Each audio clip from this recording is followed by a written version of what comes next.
On this edition of 60 Minutes, mechanical engineers. Who are they, and what do they do? Hi, my name is Elihu McMahon III, and today we'll be focusing on mechanical engineering with more emphasis on aerospace engineering. The person that we are interviewing today is my father, Elihu Hassel McMahon II. Thanks for having me on the show. It's a pleasure to be here. I appreciate it. And I'd love to talk to you about my career and my experiences in mechanical engineering as it led into aerospace engineering. So you're a mechanical engineer, and your emphasis is more on aerospace engineering, and you work at Jet Propulsion Laboratory, correct? Yes, I work at the Jet Propulsion Laboratory, also known as JPL. It's one of the NASA centers that employs people to do fun and exciting things throughout the aerospace industry. My degree did start or is in mechanical engineering, but very quickly from there, it sort of spilled over into aerospace engineering once I got to working at JPL. There's a lot of exciting work there. It started out for me with robotics, controlling robotic systems, and that evolved into controlling robotic systems that fly through space. So what does your job entail? Like, are there any specific examples or any jobs that you are working on currently? Yes, right now I'm working on a very exciting mission. It's called the Europa Clipper mission. And so the thing that's fascinating about Europa, which is one of Jupiter's moons, is that it's considered to be an ocean world. So when I say that, it means there's an ocean underneath the icy crust that's at Europa.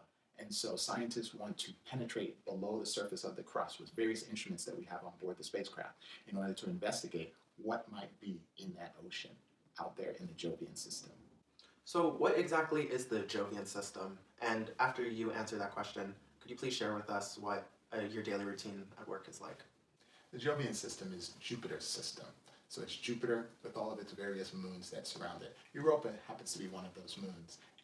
And so we want to penetrate into Europa's icy crust with various instruments and understand what's in that ocean. So let me tell you a little bit about what I do. My official title at JPL on this Europa Clipper mission is that I'm the avionics product delivery manager. So when you just sort of break that down, it means I deliver avionics products. So what is that? Well, the avionics, a spacecraft itself consists of many different subsystems. There would be a propulsion subsystem, a thermal subsystem, a telecommunications subsystem, and we're the avionics subsystem. And so for avionics, what that means is that we are the team that builds, I like to call it the brain of the spacecraft. We build the electronics that contains the computer and various other interface cards that talk to other subsystems on the spacecraft, and we also write the flight software that runs on that computer. So we're sort of the brain of the spacecraft. And my job is to manage that entire effort of developing the avionics that can run the entire spacecraft. And remember, a spacecraft, we're talking about something that's many, many miles away from Earth, so it has to do a lot of autonomous behavior. It's got to know how to do some thinking for itself. It's got to sense things for itself, whether it's sensing temperatures and regulating temperature, turning heaters on or off on the spacecraft, whether it's pointing towards Earth to receive commands and then send those commands to different parts of the spacecraft to do certain things.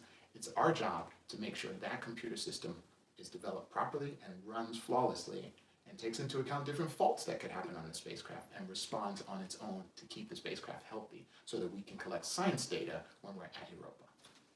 Is your job competitive?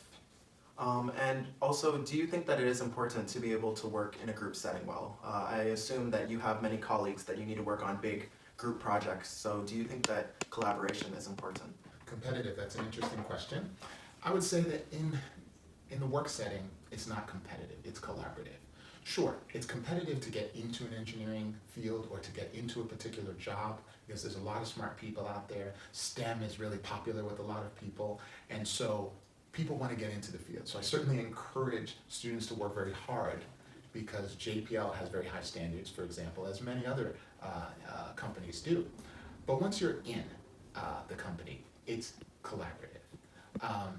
You work with people on a daily basis. No one's ever really working by themselves, which is important because reviews, for example, are one of the things that we do all the time. In an engineering setting, you have to be comfortable, or you have to get comfortable with being critiqued and reviewed because the end goal is for the whole system to work. And so we check each other all the time, and that's part of the collaboration. So the collaboration entails working together but also reviewing one another's work. And so for my group that I manage, or my team that I manage, is actually the largest subsystem team on the spacecraft. We are about, 90 people strong. And that's people that are involved in software development, people that are involved in hardware development, people that are involved in developing the test equipment, as I mentioned, test beds before, and then actually people, a whole team of people that actually run the test beds. And all of that is held together by our systems engineering team, because the systems engineering team looks across all of those elements and makes sure everything works cohesively. And so it takes a big team, it's certainly a big avionics team, collaborating together to make all this come to fruition. So I agree with what you said. Collaboration, I feel, is definitely something that's very important, and it allows a team to really be stronger if they work together, especially with a ton of brilliant minds at JPL. With all of them working together, I feel like you guys are able to accomplish a lot. You guys have already accomplished a lot, and you guys will continue to accomplish more with that mindset. So the next question I'm going to ask you is, how did this all happen for you? Was this something that you had always dreamed of, maybe since you were young or grew up? Or was it something that just sort of happened? That's a great question. So we definitely have to flash back in order to answer that question. Rewind the clock. Back to childhood. I grew up in a household with a dad who was really big on science. Me too. Okay, all right, yeah, you can relate to that. He was building things all the time. Whether it was electronics, soldering and tinkering, or whether it was working on the cars, which was more mechanical type things, or he would just walk around with a clipboard all the time, always designing, thinking of inventions. And in fact, he actually has a patent on an invention, which is a tracking mechanism to track celestial bodies in the sky. And so that was inspirational for me. And so he got me involved and encouraged me to get involved in science fairs. And in 8th grade was my first science fair, where I built a solar concentrator and made it out of cardboard and aluminum sheets, and he taught me how to cut them with his X-Acto knife. And so we were always building things together. That science fair was really fun, because when I was presenting to the judges, I had this solar concentrator pointed in the window so it could get some sunlight, and I had a can with a thermometer in it, and it was mounted with some cardboard structure, but it must have been slightly misaligned, so that when the water was heating up, the solar rays were focused not just on the little can, but also slightly on the cardboard. And it started causing the cardboard to smoke and catch on fire. I bet that, brought the judge's attention to your project. It did. It definitely got the judge's attention, and probably everybody else in the room. Yeah. But it was great, because I actually won that science fair, because they could see a clear demonstration of the science project working and working in action. And so that was fun. And then, fast forward into high school, I stayed with the theme of working on science fairs, and I sort of piggybacking off of my dad's idea of always trying to invent something. And so I was interested in alternate energy systems. Like nowadays, it's a big thing. Back then, it wasn't as big, like solar systems and wind systems. So I invented a wind turbine, which was a unique design. I was a part of the Westinghouse Science Fair. This was when I was in junior year in high school. And I ended up placing in the top 10, which was a national competition. And so that brought me some national notoriety. I was on the front page of the New York Times. I was actually on CBS Morning News with Diane Sawyer, who was one of the anchors at that time. And so that really kind of springboarded me. Did you get any scholarships? I did get scholarships, which was really important, because growing up, I needed a scholarship in order to be able to go to college, and I was blessed to be able to get into MIT, but all of that did lead to me really taking off with an engineering emphasis, and yes, getting scholarships. So it was it's been a fun ride through growing into this whole engineering experience. Thank you so much for sharing that really, truly inspirational story with us. We loved hearing about your science fair, and we'll actually love to hear more about your experience at MIT as a mechanical engineering student. We will get back to that after a couple of words from our sponsors. The story We'll continue in a moment.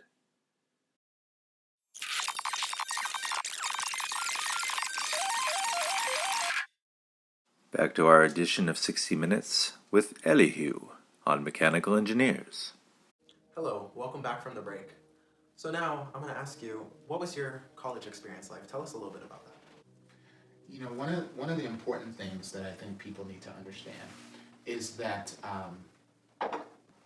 where you end up in college, even with your degree, mechanical engineering, for example, doesn't have to be where you end up in your career. So my career has taken a really interesting path, and if we had more time, I could elaborate on it. But in short, I came out of school with a mechanical engineering degree, and that has evolved over time to the point where I got involved in aerospace engineering, and now managing this Europa Clipper project, I'm more so involved in electrical engineering and computer science. And so one thing that college students should realize is that college is the beginning of your life, and that when you start out in your career, you can choose what you do with it. You can take it in whatever direction you want to. Having a solid foundation is the most important thing. If you want to be involved in engineering in general, sure, starting out in mechanical engineering was a great place for me to start. And starting salaries are very good in engineering in general. Mechanical engineering starting salaries these days are probably around $85,000, which is pretty good for coming out of school. You can live fairly comfortably depending on where you are in the country. But really from there, you have to embrace a philosophy of continuous learning. In school, you get a bachelor's degree in just 4 years, maybe a master's in a couple more, maybe you stay on and do a PhD.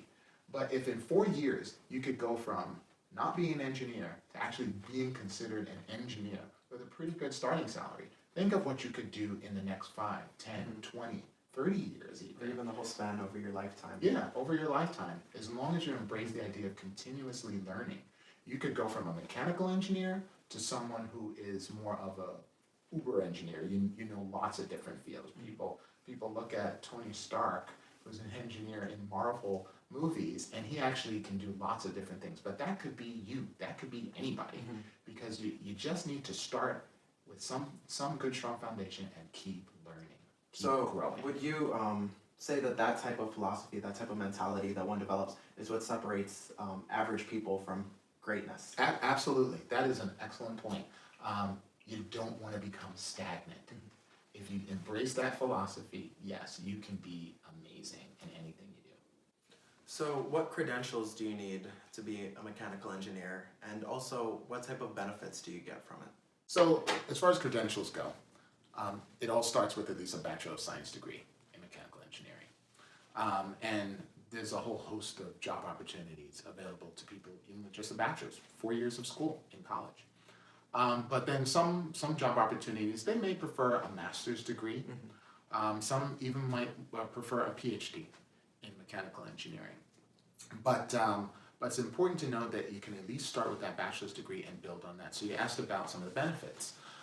So of course, companies like JPL and many other companies that offer the normal set of benefits, health benefits, retirement benefits, things like that. But another thing that many companies offer are things like the benefit of being able to continue your education, where they may give you tuition reimbursement or partial reimbursement. That's very common with companies. And so even if you start out, for example, with a bachelor's degree working at the company, they may pay your way to get a master's degree. And so that's another huge benefit, because not only are you making a salary while you're working at the company, you also have the added benefit of being able to get an advanced degree while working at the company. And then, generally speaking, once you get that advanced degree, once you attain that, you also get another salary increase as a result of having an advanced degree. So there's lots of great benefits that come with working for engineering companies. Well, thank you so much for agreeing to do this interview. It was so great to have you on the show today. There was a lot of great things that you talked about, and I feel like we all took a lot of great insight from it. Thank you so much. Thanks for having me on the show. It was fun.